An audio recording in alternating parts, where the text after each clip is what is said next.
Aloha, aloha, familia. Welcome back. This is the Revolution Podcast. I'm glad you're here. I'm joined in person, excited about this one, with soul sister Arielle Brown. And we're going in deep, y'all, about artful penetration, men and women's movements, relating, and actually I would call it a fact or an experiential fact that how you lead in any container is going to be correlated to how you love. Mm-hmm. Straight up. Mm-hmm. And thank you for that epic phrase, because I think it's so pertinent, so powerful. But to provide some quick context how we met, I was in Costa Rica earlier this year for some Masterminds. I had seen you in the digital space and you reached out to work together. Mm-hmm. And we had some really powerful discovery calls, and I remember a moment where you were fully out. And then it was like, okay. And then I remember calling you out and up, and then you came fully in, and we actually did end up doing a program together. And, you know, I still say this, and I'm actually using your testimonial in my online course, that Beautiful. You've been one of the most illuminating people to work with, because I feel like I've learned probably as much or more from you as you might have learned from me, right? I definitely called. I required a lot. I asked a lot of you because I was so fully leaned into the container, and it was such a growth edge for me with the time that I was at, that I could feel that. Totally. And it was amazing. Like it called me into my best. Mm-hmm. Like I showed up in like a high level. But yeah, I'm curious for those listening and watching, you know, how would you, like, I don't want to introduce what you do because I feel like I have an insider look, and also it's all new. Mm-hmm. I feel like there's a lot has evolved since we closed our container, which was months ago. So how would you introduce yourself now? I know you are an intimacy catalyst, a coach of sorts, but mm-hmm. Yeah, it's a good question. So I work with people one-on-one and in groups, and I feel like the main thing that I'm doing is helping people to come into alignment with their higher selves through thoughts, beliefs, emotions, actions, looking at the gap between what our soul, what our higher self is calling us to do, be, have in the world, and where our ego, the part of us that's still caught in, you know, the fear, the scarcity, is acting counter to what it is that we truly desire. And so much of that has been showing up in the way I work with people around sexuality. I've worked with all genders, and right now where I'm working is with men around how do they attune to their own feminine energy, how do men become artful leaders and artful lovers. There's so much breakdown between men and women right now, and I'm really drawn towards that intersection between where can men and women come together from a place of pleasure, from a place of power, and from a place of presence. Right, the P's, love those P acronyms and words. So this is fascinating because did you believe you were going to be working with women? I mean, I started out working with women. Like when I first started my work, I came into it through the conduit of my relationship to my body. When I was in college, I was so, I would say, addicted to the idea of finding my partner, my one, that I wound up having sex with a whole bunch of men from the standpoint of thinking, if I have sex with men, it means that they'll fall in love with me, it'll mean that they commit to me. And amidst all that, you know, figuring out my own sexuality, I also had a really challenging relationship with my body. Negative body image, binge eating, chronic dieting. So I moved to California, thought I was going to become a professional chef, which I did, but then wound up getting to this breaking point with food and my body where it just became this fixation around how do I keep my body small? And I realized I just couldn't do that anymore because it was consuming so much of my energy. So I actually got certified as an eating psychology coach and started working with women around body image, and inevitably that took me down the track of sexuality, because while I was healing my relationship with food, I kept finding that I was losing myself in relationship with men. And while I'd had so many sexual experiences with men, the amount of truly pleasurable sexual experiences where I felt able to connect with my body and prioritize what I want was small. So I wound up going down the sexual healing path and working with women around coming into their bodies and self-expression and power. And I've just come to this place where I feel strong enough in my own inner masculine, and I feel such a desire to bridge the sexes together that men's work is what's being asked of me right now, and I love it. Right. It's fascinating. So, yeah, there's something really important here with the feminine, and especially in female bodies, about wanting to be loved, right? And wanting to just embody love and just radiate it, and that inevitably ends up with the body itself and the image, right? And this is, something I've had experience with the people I've worked with and past partners around, body image and food in particular. And so I'm curious, for women listening, like, what was a pivotal piece in you coming to a place of love and acceptance as opposed to like that inner fight? Totally. Well, I remember right when I was I was working in a cafe, and I was also taking this eating psychology course, and one of the books they recommended was The Gift of Our Compulsions. And for anyone who feels like they struggle with any type of compulsive behaviors, I highly recommend this book, written by Mary O'Malley. And she would talk about how when we go into a compulsive behavior, the gift of that compulsion means that the thing beneath the compulsion, like there's something true that's rising for us beneath the desire to distract ourselves with the compulsion. So for me, it was the desire to compulsively eat.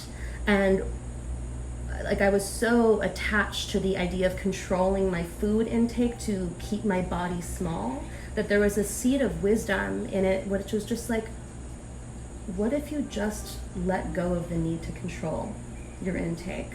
What if you just trusted that your body was going to find right relationship with itself? That what if you just let go of the control? And there was something about the time and the place and the way it was said that landed for me, and I was just able to let go.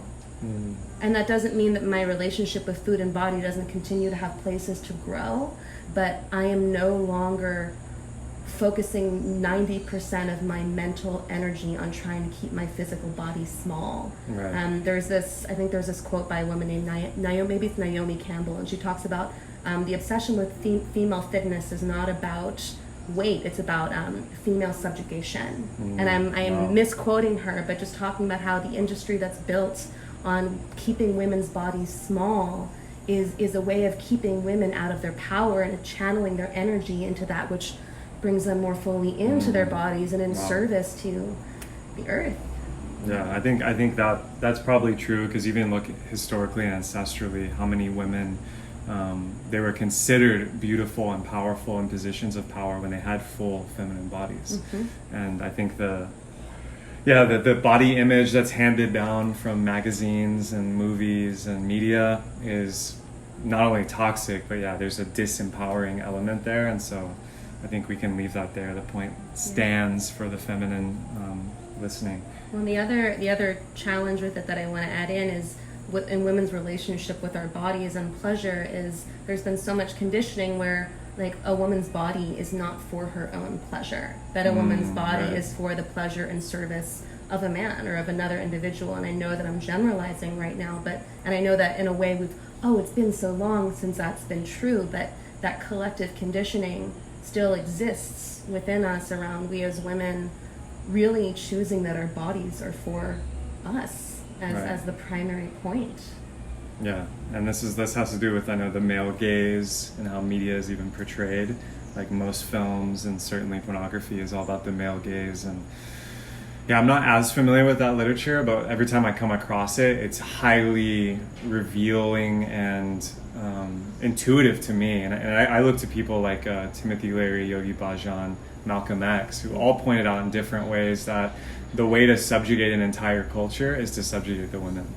Because then the women teach the children, and the women are like behind the men in the households. So if you hit them, and this is like divide and conquer tactics, the whole culture becomes trapped, right?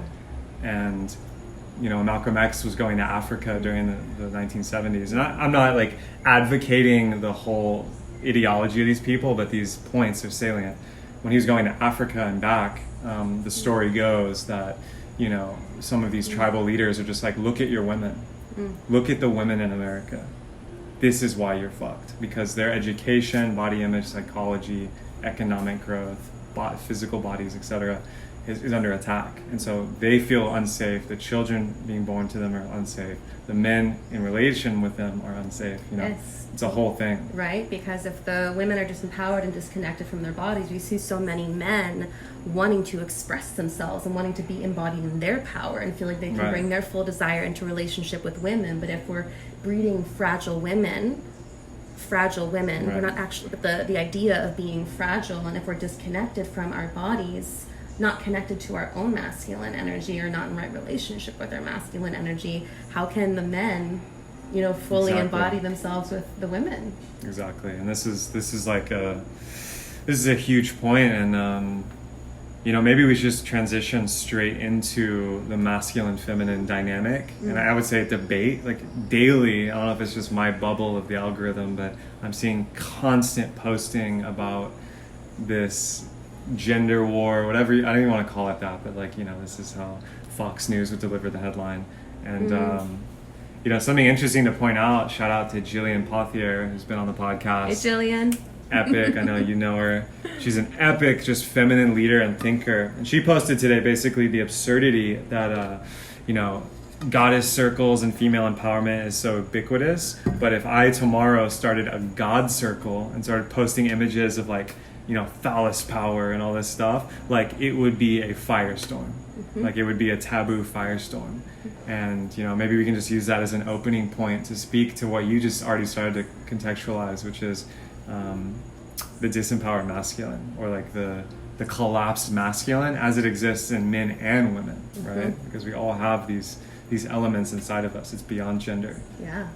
Well, there's so many different directions I could go, but I'll leave it to you. Yeah, I'll start with, when the Me Too movement happened, a year and a half ago, the Me Too movement in itself, in its purest form, is such a beautiful opportunity and container for women to feel permission to express themselves in a way that perhaps they've never felt. That's not true. I believe there are times where women were fully embodied in their expression, but it kind of opened up a portal for all of this. On a mass scale. Yes. And the challenge is when we are disconnected from our power for so long, and then we open up that channel, often it's not like a slow opening. Often it's like the fire hose has been pinched for so long, and then it opens and it's just like zoom.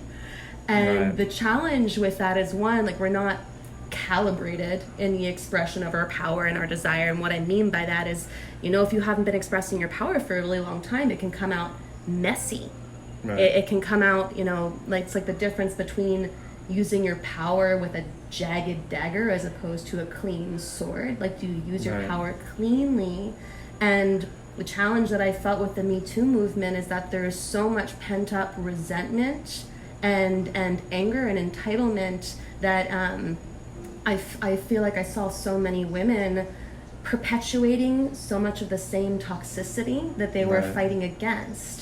And perhaps that's something that just needs to have space held for it, similar to racism and the anger that's been built up for so long, and the need to just have that come out in whatever form it does. But what I see and saw was so many men who weren't direct perpetrators, perhaps, perpetuating little microaggressions, but feeling like there's not space for their voice, and that they just kind of need to become silent while all this venom and poison is being unleashed upon them. And these men don't actually have the tools of protecting themselves energetically and being connected to their own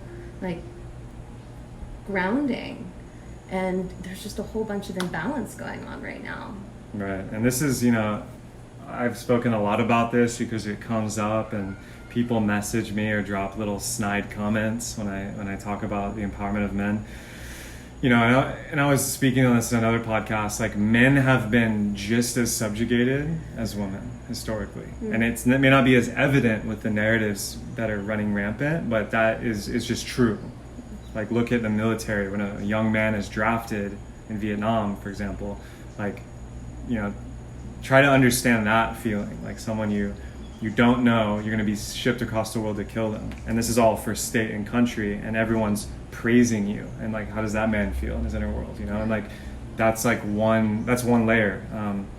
And this isn't about who has more trauma and who gets to heal first or something. Like it's a team effort. You know, it's men and women versus like the forces of anti-life. Yeah, and like, it's different forms of like gender subjugation. Right. When you tell me about that, I think of a male client of mine who's a retired CIA operative and ex-Navy SEALs. Wow. And so much of what we're working with is just helping him to actually know what it means to be in his body and connect it to his emotions so that he can actually have fulfilling relationships in his life. Right. We were in an in-person immersion together, and one of the people in his platoon jumped off of an 8-story building to try and kill himself, and there is just this common thread of the emotion, the vulnerability, the sensitivity needs to be taken out of the equation so that these men can perform. Right. And then how does it actually get integrated back in so that we can have meaningful relationships? Right. And this is unfortunately like an archetypal thing with the masculine, is like it happens on the military level where someone's sent off, right? But it also happens in the romantic tale of the hero in the Disney programming, where like the hero, the male usually, goes out to rescue a princess, slays dragons, fights wars, discovers treasure, etc., all metaphors for inner psychic reinforcements or resources, I think. This is very Jungian, Campbellian kind of view. But then when he returns home and actually gets the princess, he has no training, no context, and no understanding of what to do with her, or how to be in the home. Yep. And this is, veterans are an extreme example, but I think a lot of men, myself included, my experience of like seeking and striving and then coming into a tribal or collective container or relationship with a woman, like that can be where all the shit comes up, right? Totally. And that's the dojo. It's like, whoa, all the unmet needs, all the desires, all the emotion, as a man who is conditioned to not use that, now must be faced in a high, seemingly low stakes environment, but high intensity, because there's nowhere to run. Yeah, and this is where I think of I forget from what origin the story comes from, but there's the story of like the priestesses in the temple who, when the men went to war, Right. the men would come back and into the temple of the priestess, and the women would fuck the war out of them and send them out as love. Right. And I believe that this archetype exists in every woman, but if we are conditioned, like I know for myself, so much of my deconditioning was just to let go of the conditioning that the man knows and I don't. Like the man has the answers and I don't. But I believe in this relational realm, in this vulnerability realm, in this sensitivity realm, this is actually a location where we as women can teach men, because Right. there's more familiarity and permission societally for us to be more comfortable in these realms. But if we as women aren't trusting ourselves and we're not validating our intuition, and if the man, if I'm being heteronormative right now, but if the man across from us is not validating our own emotional experience, that the default can just be, at least for me it was like, well, I must be wrong because this person across from me isn't validating this invisible thing that I feel between us. So again, it's like the masculine, feminine, like we as women are needing to cultivate that inner masculine within us that is able to be grounded and is able to guide and is able to lead and be in conviction in our truth. Right. So powerful. Like, I forget who quotes this, but we're basically in an emotional dark age. Because emotional intelligence, the EQ, has been not only not valued, it's not even in the conversation traditionally. Where IQ is worshipped and performance and intelligence and blah, blah, blah, blah, problem-solving consciousness. Meanwhile, like, divorce rate is an obvious statistic to point at. Single mothers, never been higher.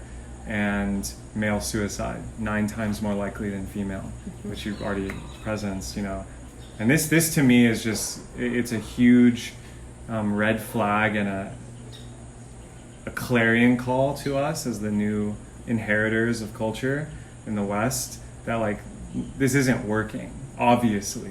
So now, like, what are the tactical, strategic things we can do, and what needs to be held? Just some of it's not even tactical or strategical. It's just what needs to be held space for. And I think the feminine rage of Me Too is one of those things. And there's a point at which you can like turn the fire hose off because it's relieved enough pressure, and now it's becoming gratuitous. Well, and perhaps it's not even turning the fire hose off, but it's learning how to be in composure of our own power, so that we don't need to stifle the life force energy that's running through us, but we actually trust our ability to hold the amount of power and energy that wants to flow through us, which requires us to face just how powerful we are, which I also feel like at this time in the collective, we're also waking up to these latent abilities, these psychic abilities, these energetic abilities, realizing that we are human beings incarnated, like that we are like God exists within us, and we have the capacity to channel the cosmos through our beings because we are from the stars. So we're waking up to all these abilities of like, I could be communicating with you non-verbally right now. We could be having an entire conversation and realizing there's a whole new skill set that needs to be cultivated because like our superpowers are coming online right now. Right.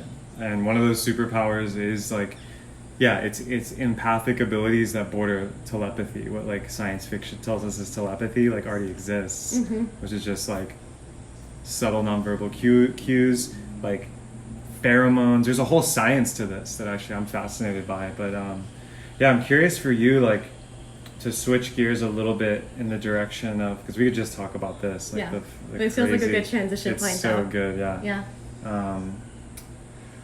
What do you see as like, for men, what do you see as like the major hurdle right now in the culture to men embodying and reclaiming, let us call it the inner feminine soul, the anima, the, like you're saying, like a lot of the emotion was put on hold, feeling, sensation, perception was put on hold because it was unsafe to feel, or more than likely you got to get the job done, suck it up. Like, I have my own idea about this, and I'm curious for you and what you're doing. Like, what do you see that point is? Well, the first thing I want to say is that I don't actually think that I can answer the question of what can men do without knowing that in order for it to work, women also have to come into greater awareness to actually receive the changes that the men do, so men can actually receive positive feedback for what it is that they're doing. So for me, it's like when you first reached out, what do you want to talk about? I was like, artful penetration.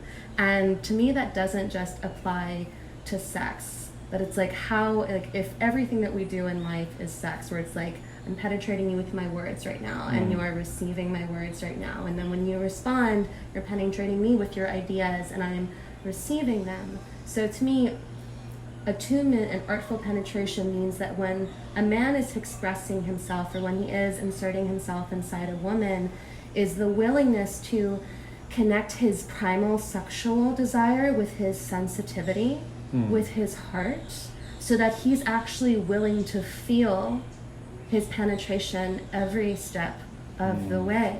Right. You know, I've been doing a lot of like I had this moment, a few months ago with a lover where he was about to penetrate inside of me, and in that moment I just was so fully present with him, like every step of moving inside of me, as opposed to just checking out and just many of my experiences as a woman, it's like, a man's going inside of me and I'm just passive in the experience of it. But to be so present in that moment of penetration so that we're actually aware of our impact, we're able to feel intuitively a woman opening it. Again, we're heteronormalizing right now. So I need to acknowledge there's a whole range.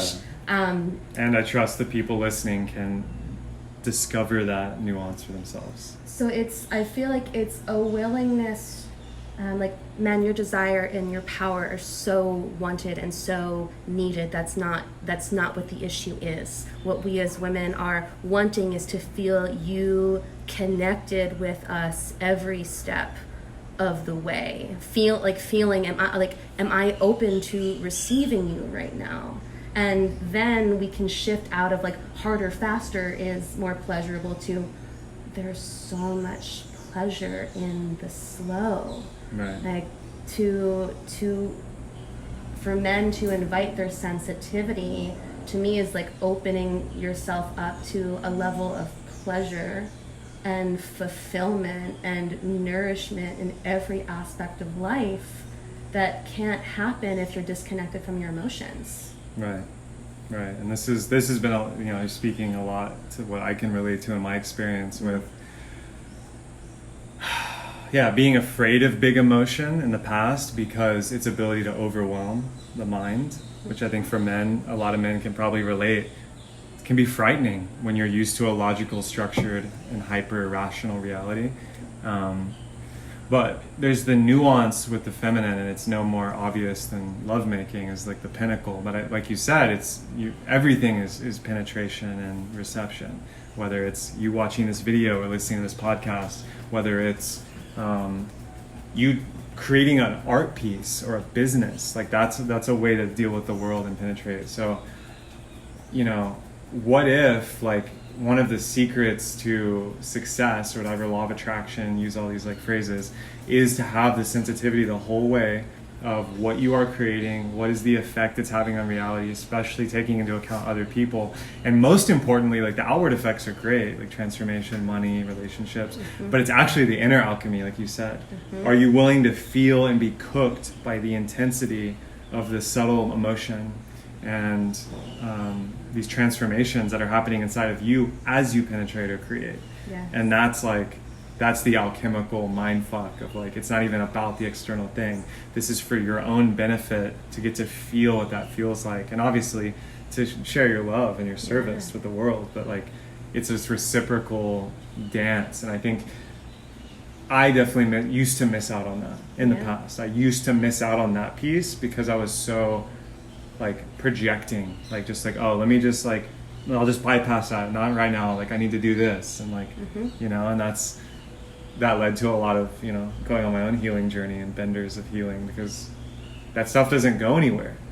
Emotional energy is still there. It doesn't just disappear. It creates residue, and it creates and blockages. It creates the void. Like, it's, to me, that's where the hungry ghost. Right.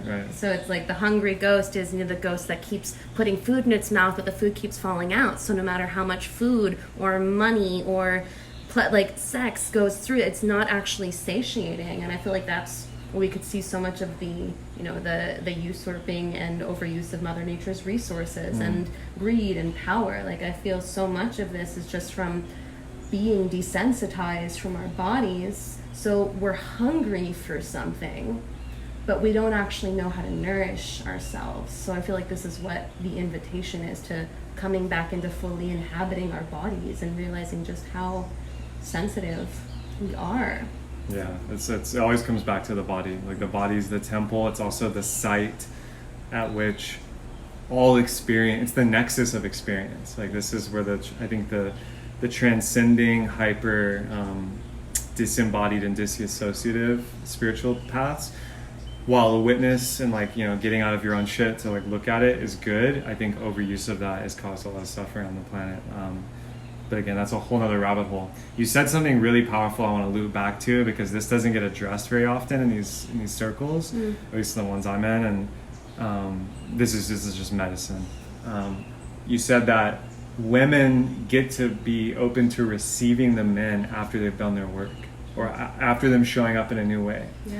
Because, and I've had women reach out to me about their man goes to a men's circle, whatever, they're in a partnership, and he's opening up sensitivity, and suddenly he's emotionally available. Yeah. But then, and not even them doing it consciously, maybe unconsciously, they're still expecting the desensitized man, and then shame him for not replaying the old pattern. That's an extreme example. Interesting. But I'm actually curious how, can you give an example?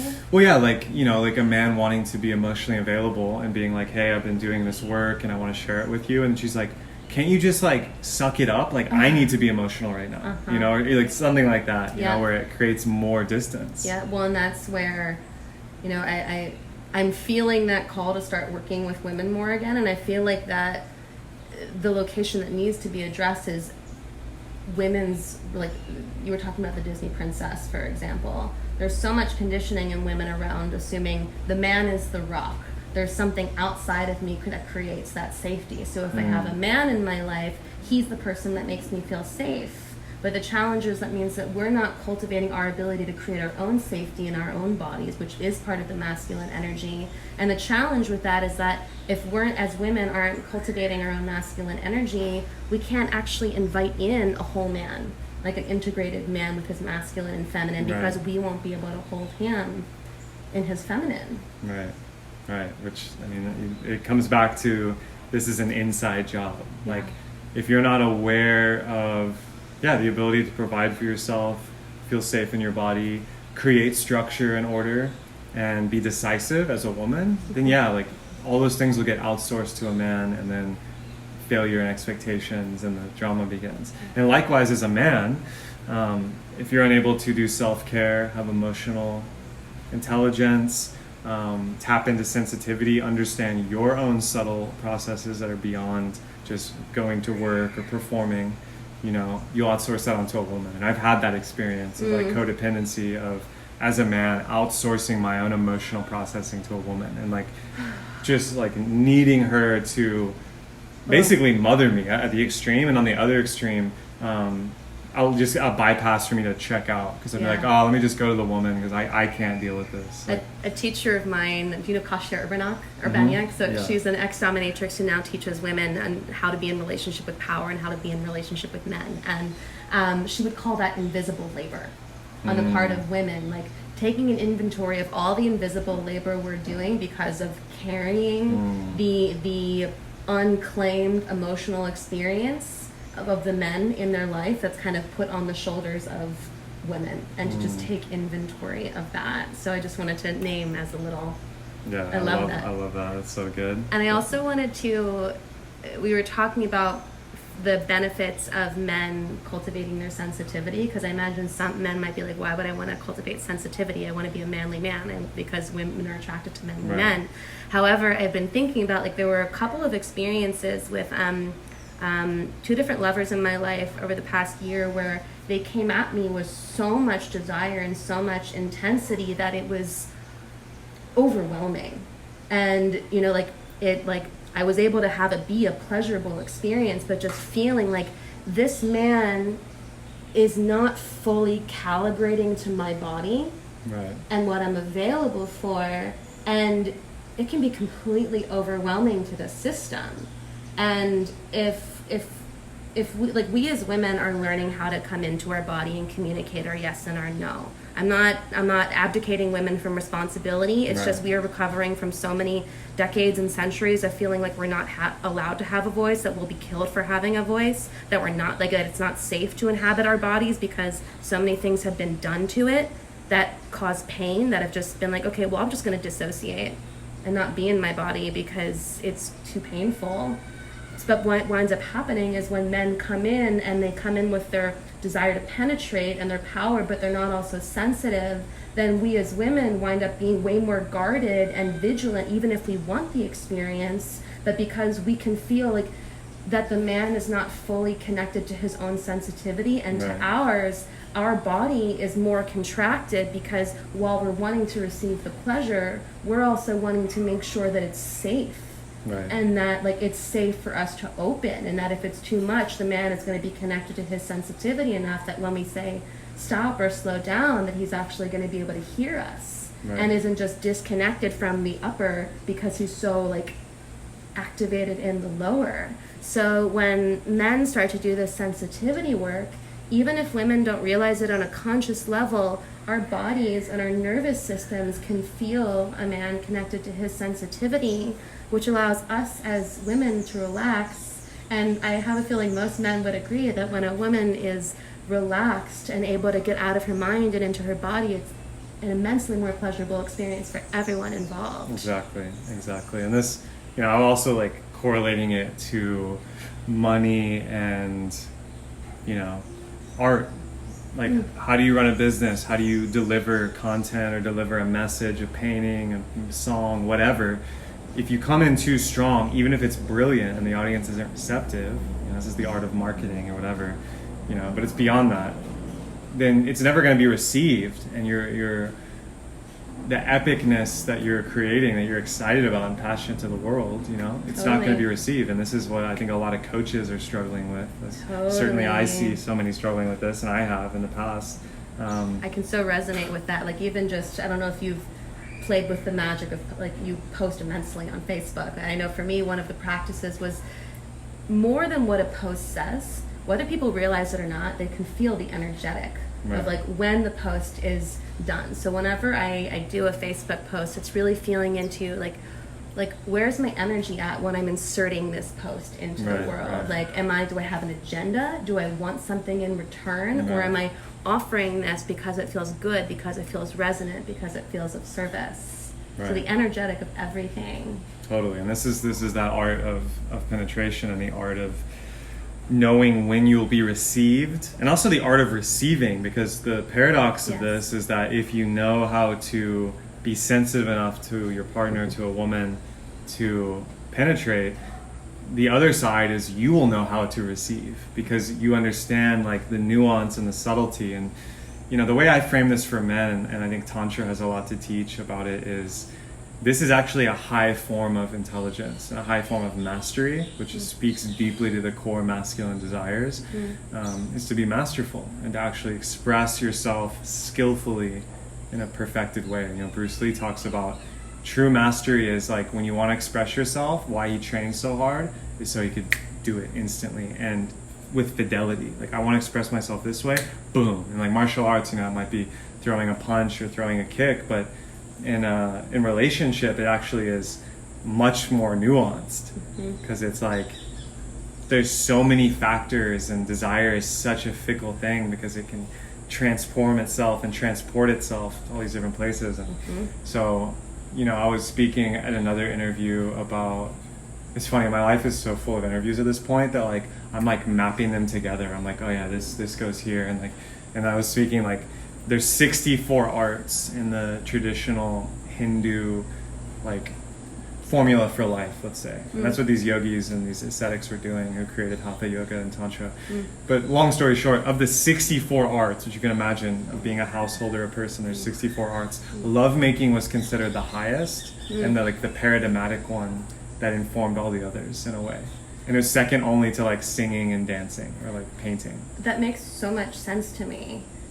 Like, there's so much agenda laden in our culture around sexuality. Like the peak, you want the climax, you want the most intense thing. So when there's so much gratification possible, like I was going to say, who doesn't love orgasm? But I'm sure there are people who don't love orgasm, so I'm not going to generalize theoretically there. But it's one of the most pleasurable things we can experience. So if we look at the experience of sex and just broadcast that to the whole spectrum of life, we exist in a culture that's so focused on the destination. We want like the pop.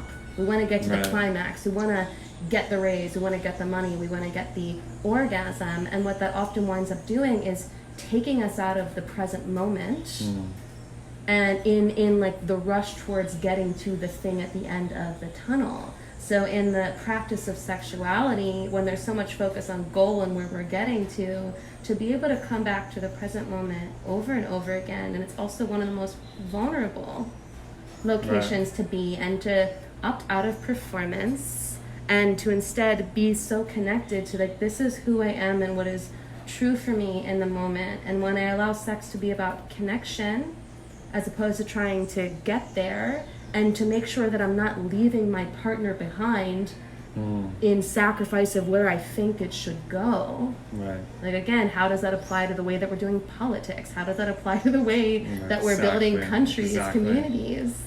Yeah, and if the world had been created with this kind of sensitivity, I think like ipso facto, a lot of the issues and systemic things wouldn't even be present, because there would have been this artful creativity in how do you design a society, how do you design an economy, how do you design the family value system, and this is part of the fractal we're living in. And one of the trippy things about reality is the microcosm is a reflection of the macrocosm.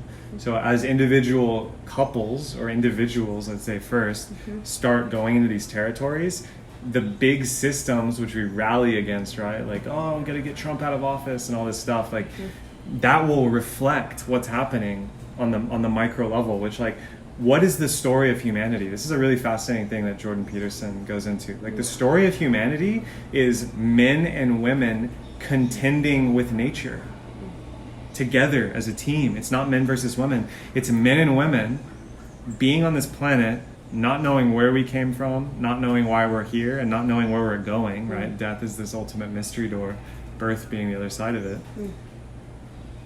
Men and women had to figure shit out. And so we're living with the inheritance of a long time of that happening. But the story of humanity is relationship to the earth. Like the Balinese have a really beautiful, I forget the Bahasa for it, but life happens in relationship. The story of humanity's relationship. And the Balinese, which I spent a lot of time there this summer, basically have 3 types of relationships that you keep. First one is to God, right? To the gods, etc., to the divine. Second one is to nature and the earth itself. So you got up and down, and then they got the horizontal dimension, your relationship to all beings. And at the center of that is your family and your blood relations and your partner, and then it echoes out to all beings, including the 4-legged ones, the winged ones, the finned ones. And I thought that was just so beautiful because it's like such a duh, but that's like a core principle of life and lifestyle, because if you're not in right relationship with all those things, you know, you're fucked. I love that. And I want to weave in another story from this. I didn't read the book, but I saw the movie called The Celestine Prophecy. Oh yeah. And did you see that one? So, I haven't seen the movie, but I've read the book and interviewed James Redfield. Oh, beautiful. Yeah. So I can't share all the, the 10 different, insights of it, but basically the story is, at the beginning, like all of humanity inherently knew that it was connected to the source of life that is all things. But at some point, humanity forgot that they were connected to this source that supplied everyone with an infinite amount of love, resources, that there was just more than enough. And as we forgot and became disconnected from source, we became fearful that there was a finite amount of resources, finite amount of energy. So we decided to start fighting to steal other people's energy, which is also associated with power. So there's, you're saying, what if humanity was born with this inherent knowing, but I actually believe that we were born with this, and that there was this forgetting, and that we're being invited into this deep remembering, and it's confronting. It's like the Marianne Williamson quote, right? It's not that we feel we are not powerful, it's we fear that we are all powerful. Right. And what does it mean to fully inhabit ourselves as these powerful and really sexual beings, because we came through sex, we came through orgasm.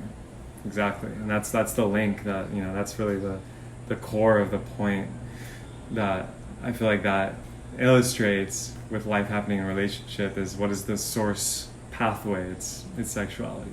And it's right there in the Genesis story too, because Adam and Eve are living naked in this garden with this God who's giving them some no-nos, right? He's already got a don't do list. Little sacred no-nos. Right, which is just so baffling, by the way. I mean, I'm pretty biased right now because I've been like binging lectures on Gnostic Christianity, which is like fascinating. Like the Gnostic, the Nag Hammadi library, the Dead Sea Scrolls. Like this shit will, if you were raised like Catholic or Christian like I was, the shit will blow your mind. But anyway, the Genesis story is full of this energy, and it's sexual. The woman unclothed with a serpent, which is a classic symbology of Isis, by the way, which Christianity borrowed. It's a very sexual thing. She's like, eat this luscious fruit, blah, blah, blah. And then it's like a drug bust and a punishment, and then the fall into darkness and separation, right? And instantly, it's funny, the man blames her, which like this is source code. Like this is source code for like the people who founded this country, not this country, Costa Rica, but in America, were really influenced by this because they were using this operating system. So it's interesting to see, and that's just one example. You could probably find the same thing in the Quran. You could find it in the other major religions, I'm sure. There's this underlying story of man and woman, or man against woman, or man over woman, and even the other way, women over man, where there's like legends of matriarchy and female domination that exist in prehistory apparently. So to reel it in, going like 30,000 feet up right now. Yeah. One thing I wanted to ask you as well, Arielle, is do you see yourself facilitating the coming back together, the remembering? Because you said you started working with women, been working with men, considering working with women again, what does the reconciliation look like? I definitely see myself doing more of that, and that those are spaces that I am currently facilitating, spaces where men and women can come together and actually acknowledge our erotic innocence and explore it in ways that are present and connected and alive. I feel like ultimately that's what needs to happen. It's like we're creating the spaces for men, we're creating the spaces for women so we can reconnect to those truths that live within us so that we can come back together.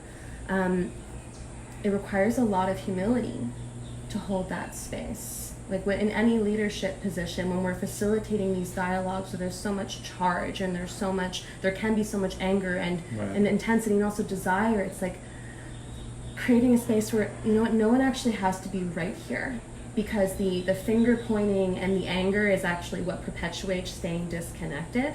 So how do we create spaces where no one actually has to be right? We don't actually need to know, but how do we just create spaces where everyone's voice can be there, where we're in ownership of our power, so that we're not using, I'm just going to speak my truth and use it as a spiritual bypassing way to vomit on people in a way we don't have to take accountability for our actions.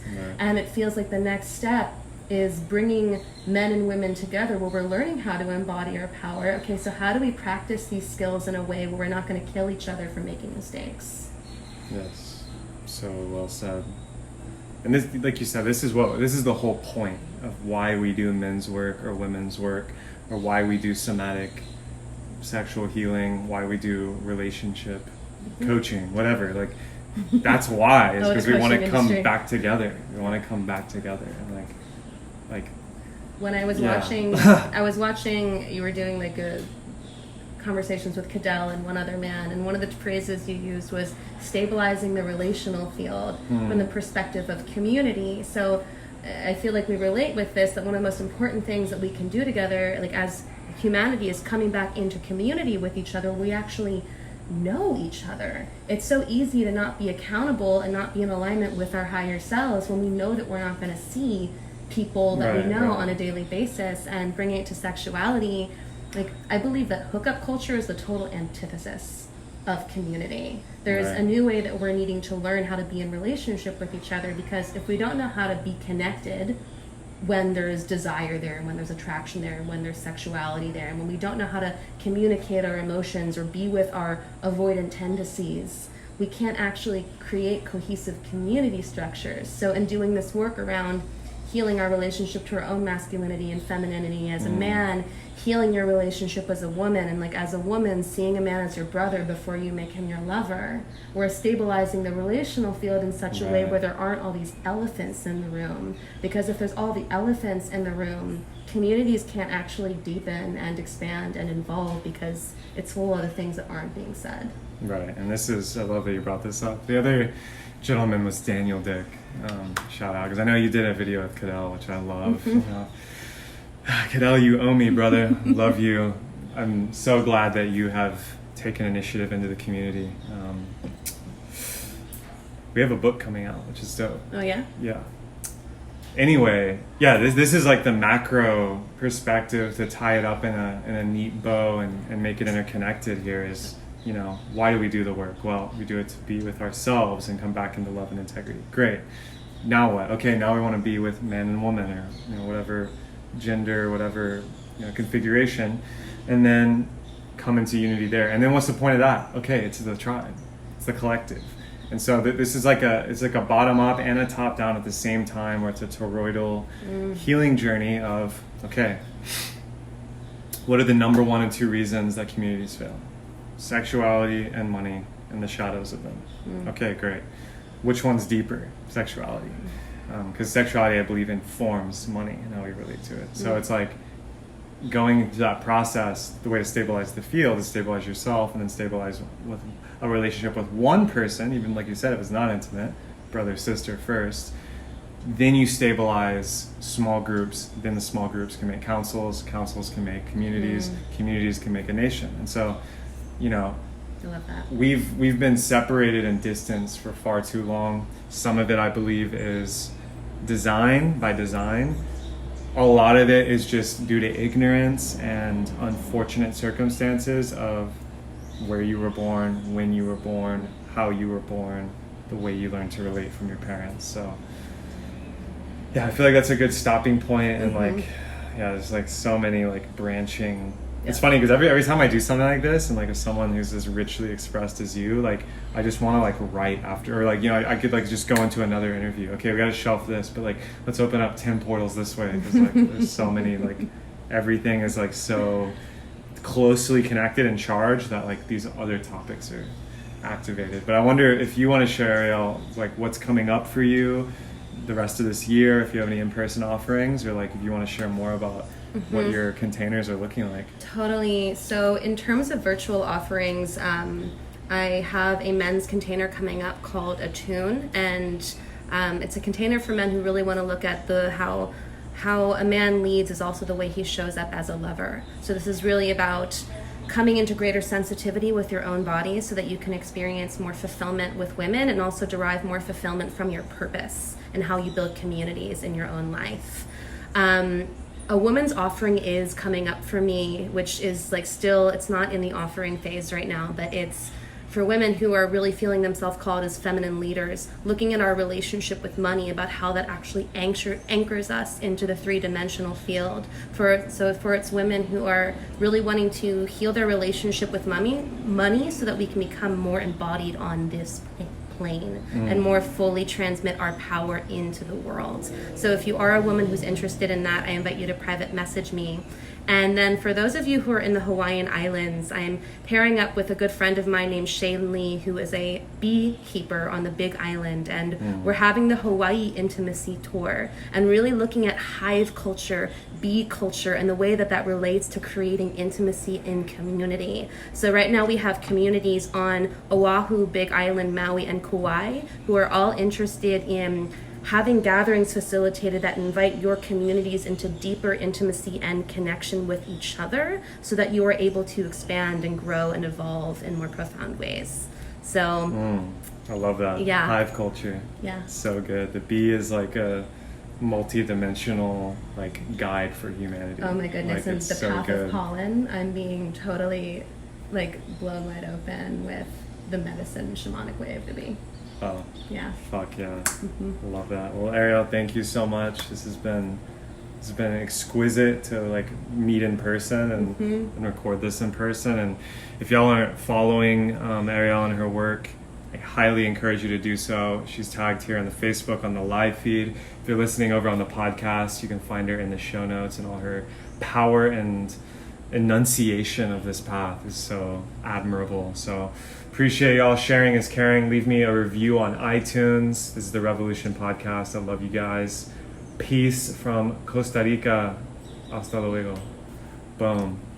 Thanks, family, for being here. Thanks for watching. Wow. Some bombs in there. Sharing is caring. Tag somebody who gets to hear this message. Share it out with your family, because by seeing something and hearing it, you start healing it. And so just leave that there. Ciao, ciao.